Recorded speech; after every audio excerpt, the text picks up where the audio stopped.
உன் சந்ததி அடிமை ஆகிட்டு இருக்குது. உன்னுடைய இயற்கையை அழிச்சாச்சு. உன்னுடைய சொந்த பந்தங்கள்லாம் அழிய போகுது.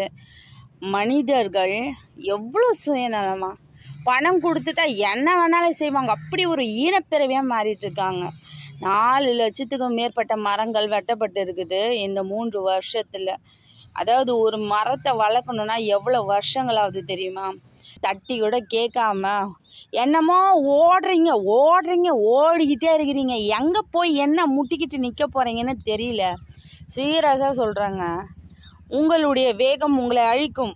உங்களுடைய நிதானமற்ற சிந்திக்க தெரியாத செயல்கள் உங்களை மட்டுமல்ல, உங்களுடைய சந்ததியை மட்டுமல்ல, உலகத்தையே அழிக்கும்.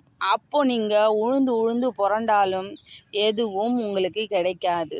இது சாபமாக கூட வச்சுக்கோங்க.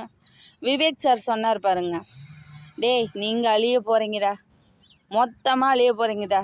இது உண்மை, சத்தியம்.